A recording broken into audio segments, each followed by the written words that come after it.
I know Larry wants to address the court as well. Sir, please raise your right hand. Do you swear or affirm the testimony you're about to provide will be the truth, whole truth, and nothing but the truth under penalty of perjury? Thank you. You need to come up right up to the podium, right to the microphone. What would you like me to know? It's just a short statement. Your words these past several days, your words, have had a significant emotional effect on myself and has shaken me to my core. I also recognize that what I am feeling pales in comparison to the pain, trauma, and emotional destruction that all of you have been. So in one word, to describe the depth of breath, how sorry I am for what has occurred. Acceptable apology. Sir, you need to stay at the microphone or they can't hear An you. acceptable apology to all of you is impossible to write and convey. I will carry your words with me for the rest of my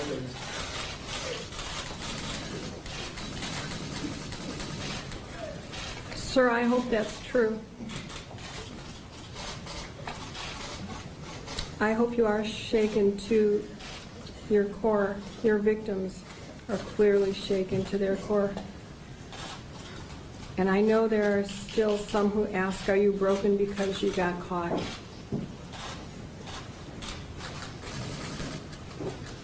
First, let me address counsel. I agree with your words in regard to no one should blame defense counsel, and vigilante crime is not tolerated. So I hope that no one will do anything untoward against counsel, their children, their families, their firms, their cars, whatever it is. That is crime. Crime plus crime solves absolutely nothing. Please respect their job. It's a difficult one. I know I've been in their shoes, and the Sixth Amendment does guarantee each defendant the right to counsel. Doesn't matter what the defendant has done, but they have the right to counsel. I also want to say, that being said, we also have the First Amendment. So you are all free to have your own opinions. And it's always a balancing act between the First Amendment, the Sixth Amendment, all of the due process and other amendments to the Constitution. They are all valuable in their own way. And that's why we have an organized and just society, and that's why we are here today, because this defendant has been brought to justice. Do not make it worse, please. Before I get to sentencing, I want to talk about a couple of things. And first, I've said what I need to say to the victims. I have a little bit more to say. You are no longer victims. You are survivors. You're very strong, and I've addressed you individually. Before I say anything further, I don't know if you all know this, and I know that the world is watching. I know this because I'm on the bench every day, and this isn't the only heinous crime that appears in this court. The National Crime Victimization Survey that's done by the Justice Department annually reports that 310 out of every 1,000 assaults are reported to police, which means that 2 out of 3 go unreported. The voices of the survivors have asked everyone, report, keep your voice up. Rachel's voice hopefully will raise these numbers of reports in all of your voices. But that statistic does not include children 12 and under. 1 in 10 children will be sexually abused by their 18th birthday. 1 in 7 girls, 1 in 25 boys by their 18th birthday. That means that in the United States, I'm not talking about any other country, but But in the United States, 400,000 babies born in the U.S. will become victims of child sexual abuse. It stops now. Speak out like these survivors. Become part of the army.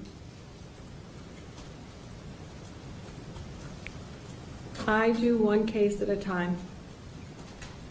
And I really so very much appreciate all of your thank yous. I've read some of the Twitters and Facebooks and all of what's going on in the media. I'm not special. I'm doing my job. If you come into my courtroom any Wednesday and watch sentencing, I give everybody a voice. I give defendants a voice, their families when they're here. I give victims a voice. I try to treat everybody like family because that's the justice system that I was raised to believe in. I came to this country stateless. I'm naturalized. My father's Maltese, my mother's German, and I was raised on old country values. And my grandmother always told me, and my parents always told me, my grandfather too, that America is the greatest country. I believe that. That's why I served in the military. That's why I've always done community service. I'm not really well liked because I speak out. I don't have many friends because I speak out. If you ask me a question, you better be ready for the answer. I speak out because I want change, because I don't believe in hiding the truth, and I'm not saying I'm always right, but I try. I also don't believe that one size fits all when it comes to sentencing. Another reason I listen. I know that there are some judges for every crime that give the same punishment. I don't think that's justice. I believe in individualized sentencing. I follow the Constitution, and I believe our system works. I also believe these survivors. Now, there's case law about how I can consider what I can consider.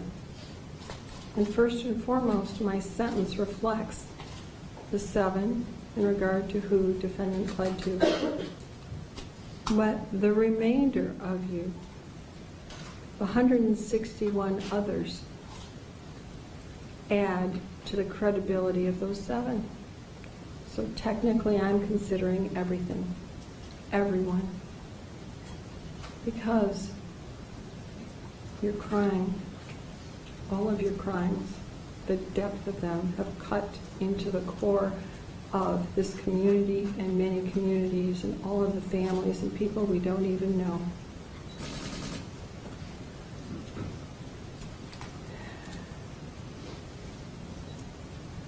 And sir, the media has asked me to release your letter. I'm not going to do that. Counsel may object, the media may object, but there is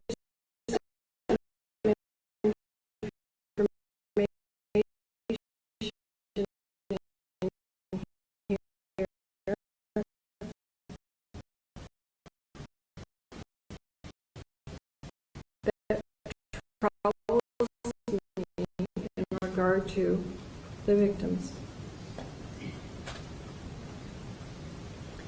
And I don't want them re-victimized by the words that you have in here. But I do want to read some more of your letter. And the reason I want to do that is because I've considered it in sentencing as an extension of your apology and whether I believe it or not.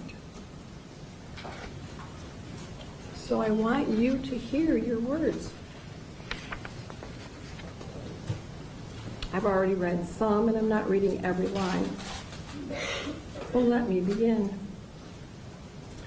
The federal judge went ballistic at sentencing since I pled guilty to the state cases and spent 10% on the federal case and 90% on the state cases and civil suits. She gave me 60 years instead of 5 to 20 years, in parentheses, 3 consecutive 20-year sentences.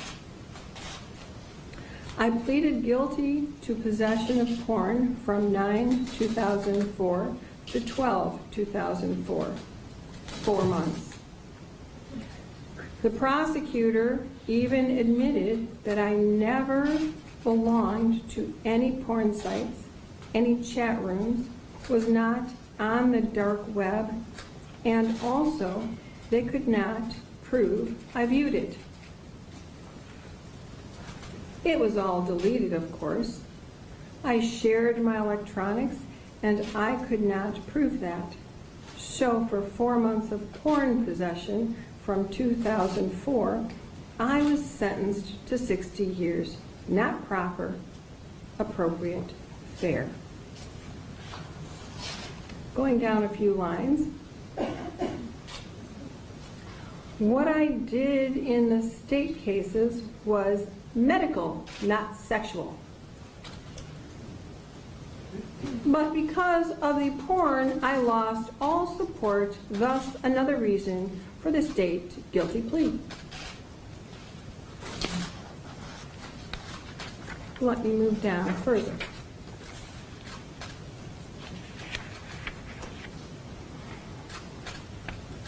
So I tried to avoid a trial to save the stress to this community, my family, the victims. Yet look what is happening. It is wrong. Let me move down further. I was a good doctor because my treatments worked, and those patients that are now speaking out were the same ones that praised and came back over and over and referred family and friends to see me. The media convinced them that everything I did was wrong and bad. They feel I broke their trust. Hell hath no fury like a woman scorned. It is just a complete nightmare. The stories that are being fabricated to sensationalize this, then the AG would only accept my plea if I said what I did was not medical and was for my own pleasure. They forced me to say that, or they were going to trial and not accepting the plea. I wanted to plead no contest, but the AG refused that. I was so manipulated by the AG and now Aquilina, and all I wanted was to minimize stress to everyone, like I wrote earlier. Going down a little bit further. In addition, with the federal case, my medical treatments with the Olympic/national team gymnastics were discussed as part of the plea. The FBI investigated them in 2015 and found nothing substantial because it was medical. Now they are seeking the media attention and financial reward.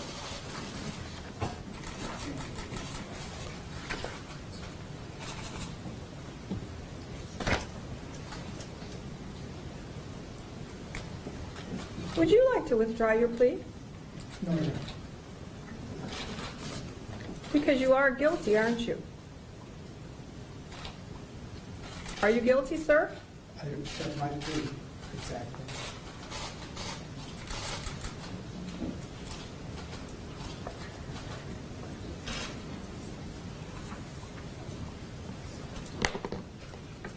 The new sign language has become treatment. These quotes, these air quotes, I will never see them again without thinking of you and your despicable acts. I don't care how they're used, I will always think of quotes and the word treatment. It was not treatment, what you did. It was not medical. There is no medical evidence that was ever brought.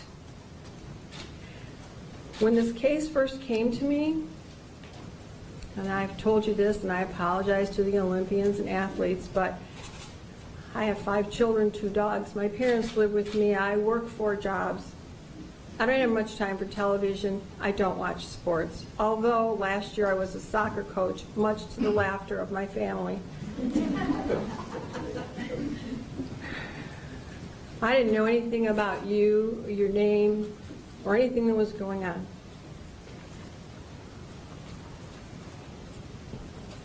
And so when I kept saying, we're going to trial, here's the date, and everyone wanted more time, I said, no, here's the cutoff. And then the cases were merged and we delayed it. And I still thought, well, maybe there's a defense of medical treatment. And why did I think that? Because it's my job to be fair and impartial, but also because my 2 brothers and my father are very well known and respected doctors. Real doctors with real treatments and research, dedicated to healing. I haven't considered that in this case, but I have heard from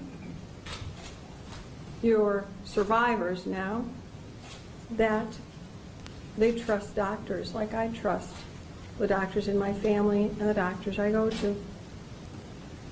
But I still thought, well, there's a defense of medical treatment, and there are changes in the medical community every day for the betterment.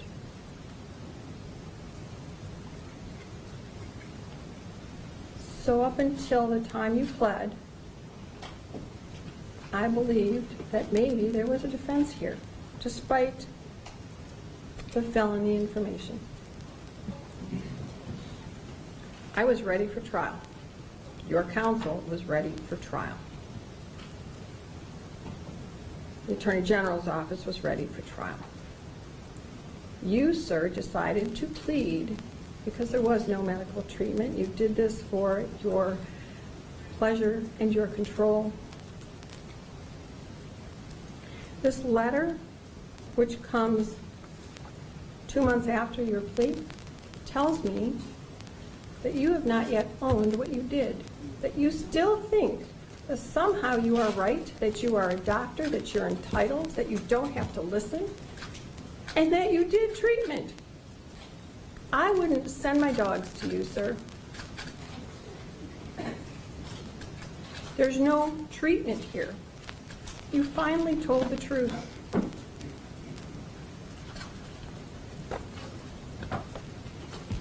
Inaction is an action.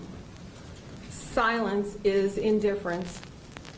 Justice requires action and a voice, and that is what has happened here in this court. 168 buckets of water were placed on your so-called match that got out of control.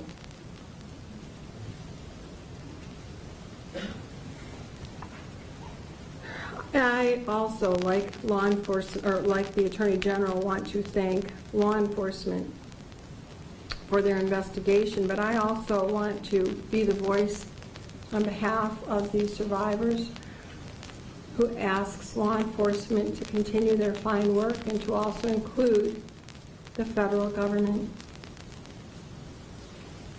There has to be a massive investigation as to why there was inaction. Justice requires more than what I can do on this bench.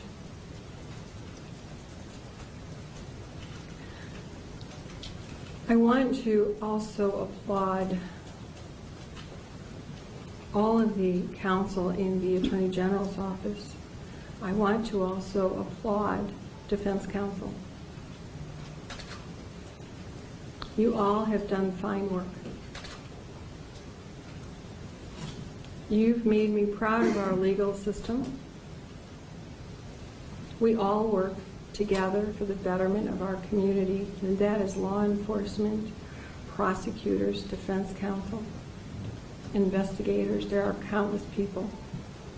It's the only way our system works. We need this balance. So all of you, when I look at myself as Lady Justice, my arms are like this. They are balanced. Prosecution, defense are balanced. It only starts to tip after there's a plea and after I take into consideration everything that's happened. So I want everyone to understand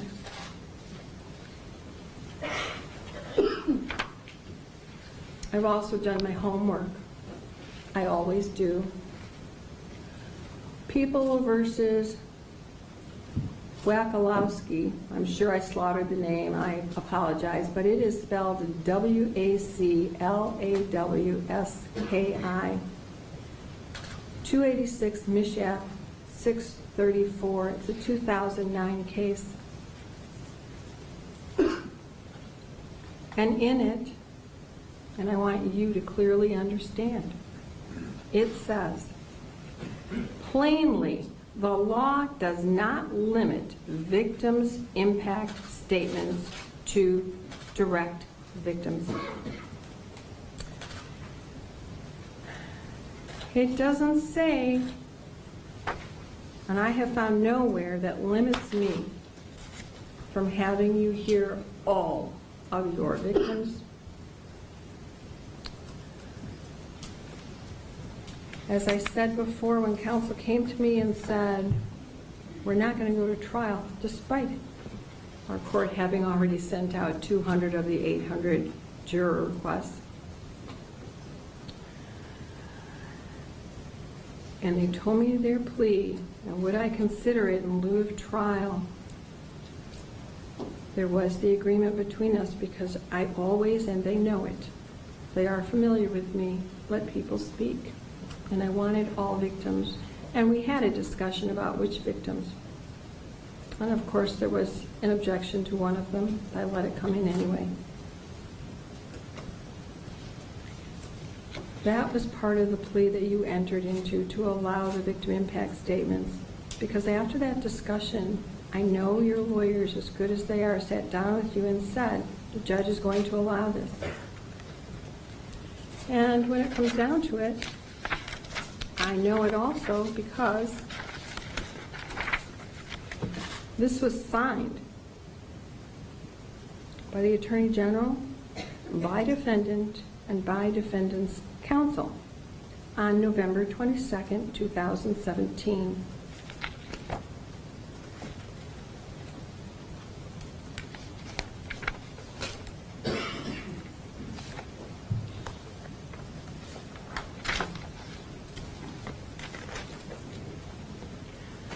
Aside from the letter that you wrote a couple of months after your plea, which tells me you still don't get it, there's something I don't understand and I want to make clear. Sir, you knew you had a problem. That is clear to me. You knew you had a problem from a very young age, even before you were a doctor. You could have taken yourself away from temptation, and you did not. But worse yet, there isn't a survivor who hasn't come in here and said how world-renowned you were. I trust what they say. You could have gone anywhere in the world to be treated. You could have gone to any resort, any doctor, place where you could get treatment. In Europe, they have all sorts of hidden places for things like this. No one had to know, and you could have found some treatment, some help, taken some medicine. You would have done that if you had cancer. I know you would have. You're about self-preservation. But you decided to not address what's inside you that causes this control urge, that causes you to be a sexual predator.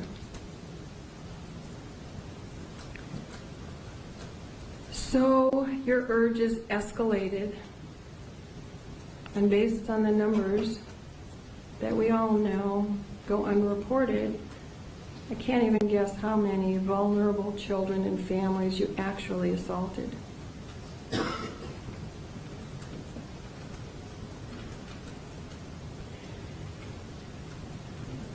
Your decision to assault was precise, calculated, manipulative, devious, despicable. I don't have to add words because your survivors have said all of that. I don't want to repeat it.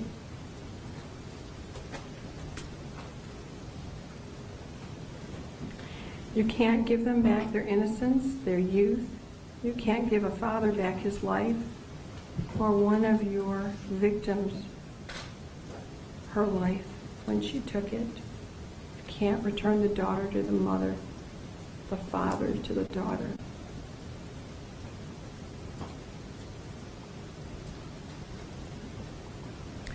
You played on everyone's vulnerability. I'm not vulnerable.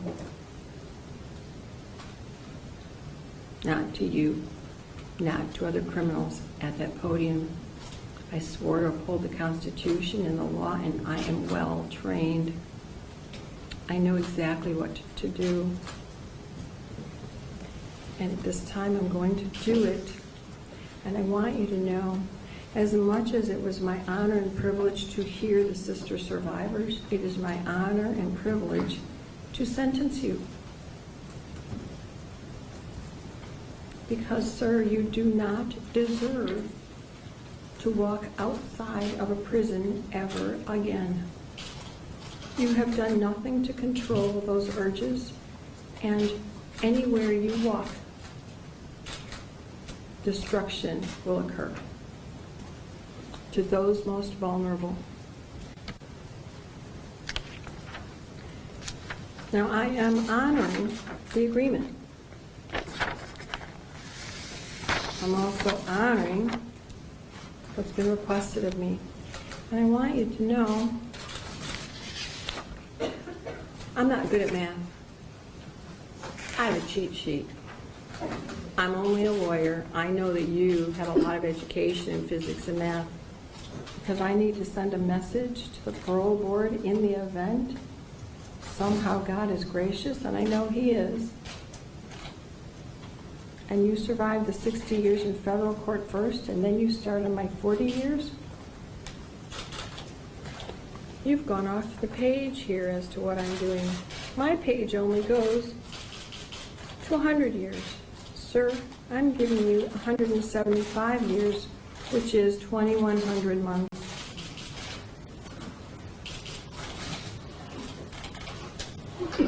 I've just signed your death warrant. I need everyone to be quiet.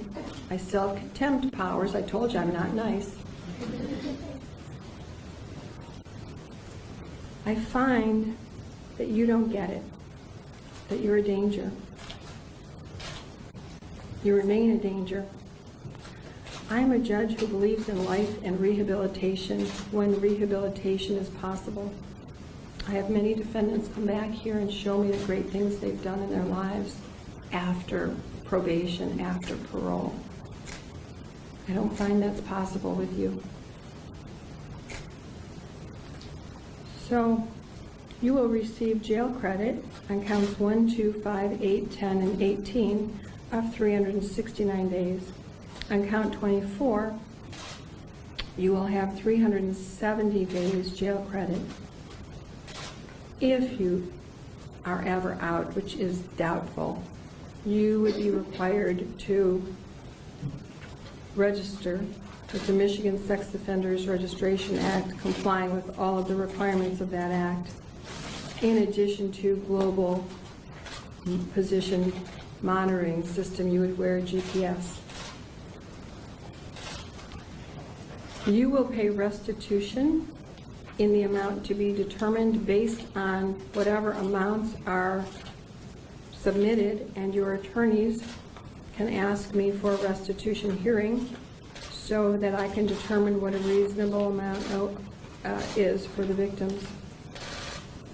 I am leaving restitution open as long as those victims have issues that can be medically documented. You will comply with DNA testing and pay a $60 fee for that. I suspect that was already done, but you owe $60 back to the county for that, or law enforcement, whoever will put it in the right pocket. You must submit to HIV testing and complete counseling associated with HIV and AIDS. You must waive confidentiality and allow test results and medical information obtained from this test to be released to the court. You will pay $476 in state costs. You will pay a crime victims assessment in the amount of $130. Does counsel wish to address court costs and fines? I don't know his financial state. Judge, he doesn't have any money to pay the court costs and fines. If the court wants to impose it, the court can impose it. I'm not imposing any court costs and fines, and here's the reason. I don't know what he has or what he'll get in the future. The victims deserve the money. The county will survive one way or another. I'm also going to make recommendations to the Michigan Department of Corrections for mental health treatment. I understand he has some medical conditions and he should be allowed to take medicine for that. He should have individual and group counseling, treatment for sexual predators, whatever they allow. I'm also going to send a message. I'm not sure, but I believe I read an article, sir, that you were treating people in prison that don't have a license, don't commit any more crimes. I know you don't have any more lives to give, but you can't be treating people. You're not a doctor. So I'm not sure how that's happening. But I wanted to send that message.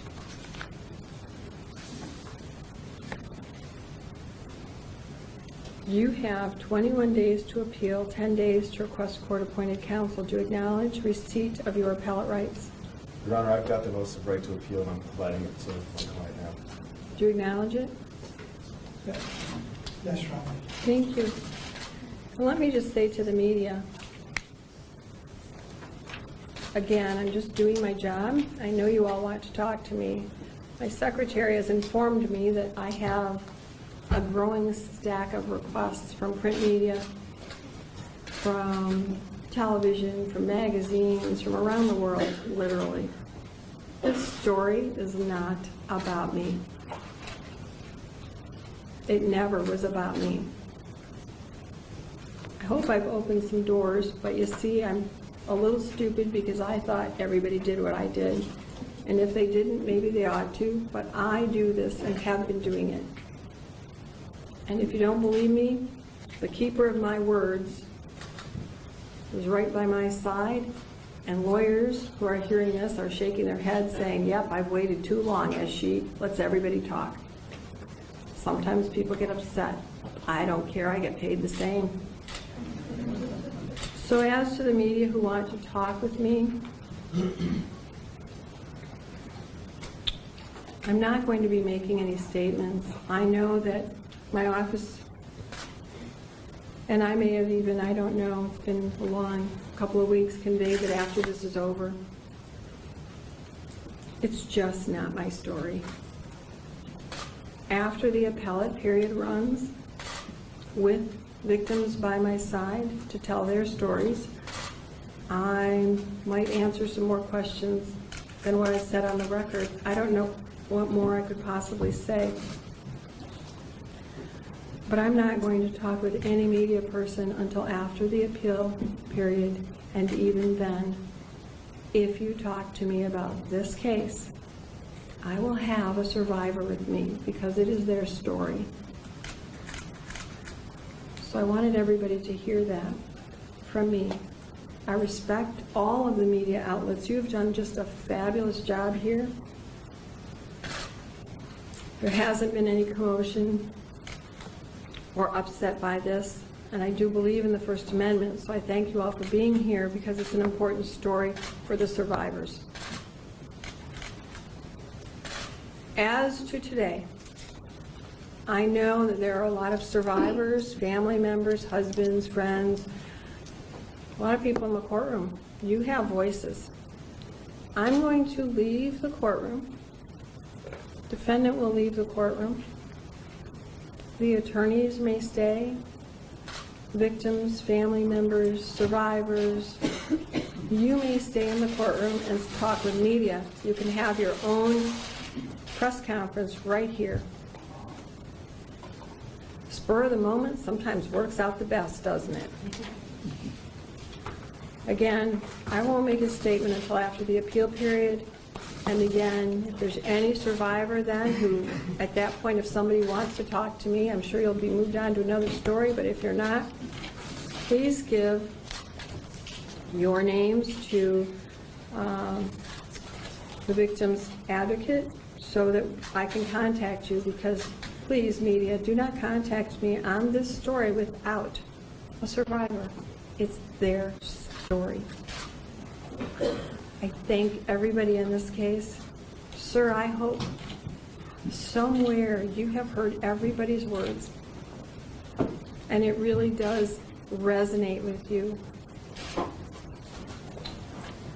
Anything else for the record?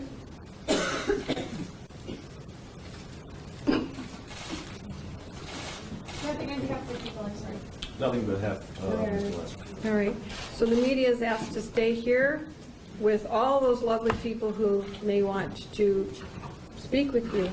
Thank you. That's all for the record. All right.